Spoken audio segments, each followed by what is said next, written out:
се достигне, се дава.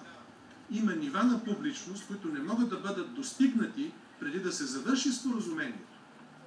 Но между подписването на споразумението и влизането му в сила има огромно пространство и времево, и политическо.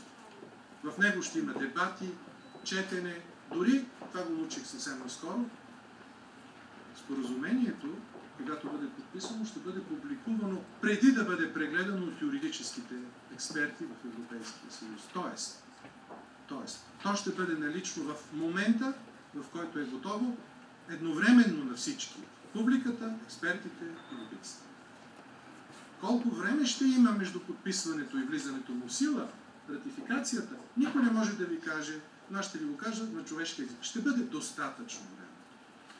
Да се види, да се обсъди и да протече международен в рамките на Европейския съюз, пък паневропейски дебат, вече въз основа на текста.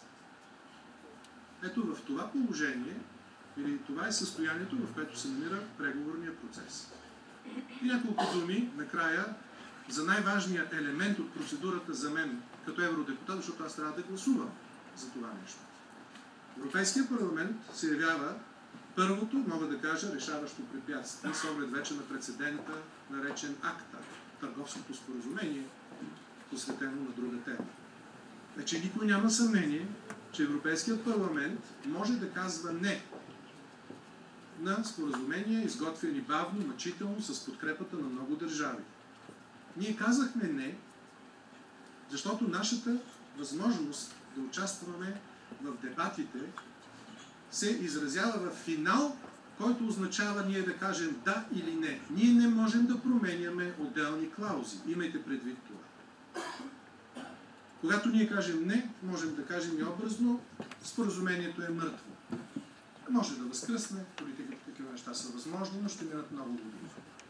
Когато ние кажем да, тръгва по тази дълга процедура на ратификации от отделните парламенти. Не забравяйте, че българската държава е представена в съветите на министрите и, разбира се, в съвета, където винаги може да се отстояват конкретни позиции, стига да има кой да ги формулира и да ги изложи в начин, който може да бъде споделен на място. Процесът е отворен, макар и само през определени фигури, включително и евродепутатите, които можем да поемаме информация от вас, да я формулираме като въпроси и изисквания и да я предаваме както директно към комисията, така и към българските министри и към българския премиер. Ето това е състоянието на дебата. Бъдете спокойни. Няма да бъде първият дебат. Ще има поредица от такива дори в България. Аз се надявам, че пак ще ни допуснете, въпреки че имаме толкова хора. Или може би въпреки това. Как се казва? Заради това, защото наистина няма с този дебат да се изчерпят темите. Няма какво да се извинявам предварително. Вероятно ще излезем с много отворени въпроси, без да имаме пълна яснота, но ако си свършим добре работата днес, още по-добре и по-лесно ще бъде следващия път и следващия път. Защото това е споразумение, за което няма да говоря вече фактологически, но когато казват, че това е най-голямото споразумение в историята на човечеството търговско, фактите са категорични. Така е. И тъкмо заради това, огромно мнозинство през май 2013 в Европейския парламент гласува за започване на преговори.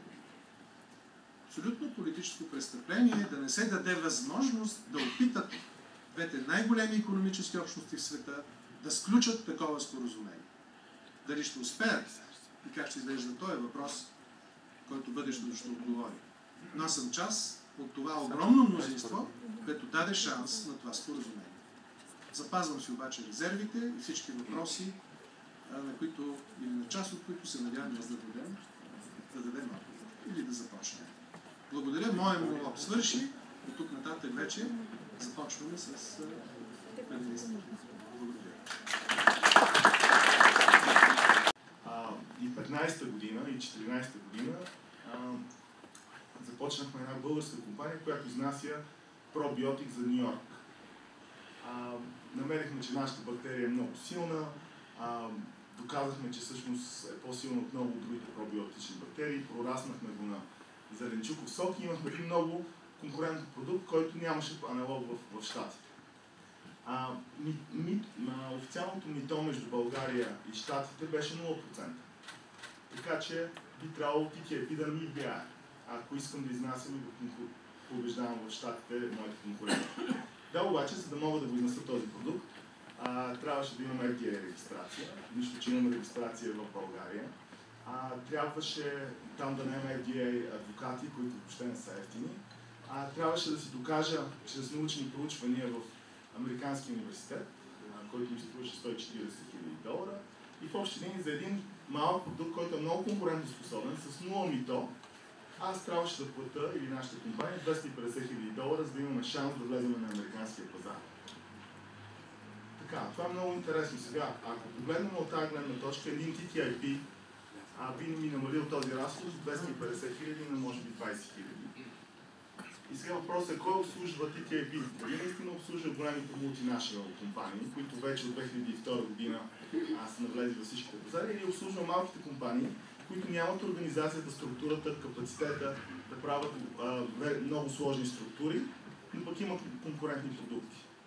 Аз вярвам, че е второто, понеже го посетих на личния си гръб. И сега като погледнем на няколко статистики, въпреки че митата са много ниски, именно в хранителната индустрия,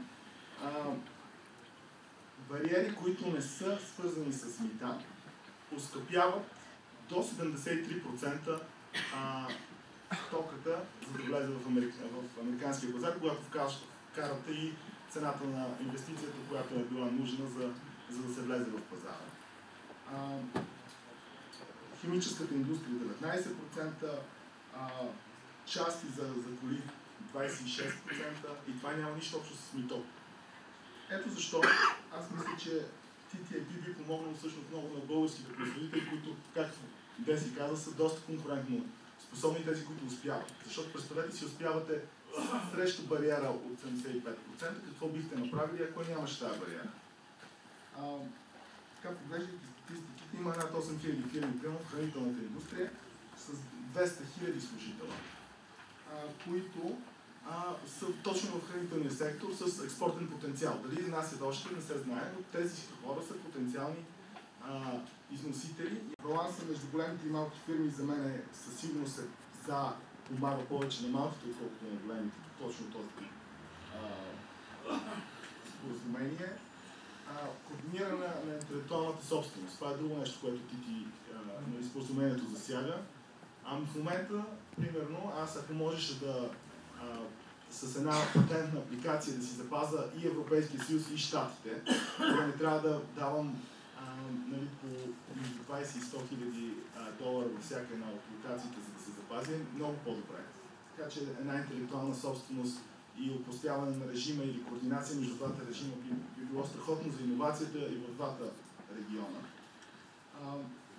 И сега за България, и това може би, защото всички сме малко по-дълги днеска, другото нещо много важно е, че ще бъдем най-ниско данъчната ставка и в Европа, и в Щатите.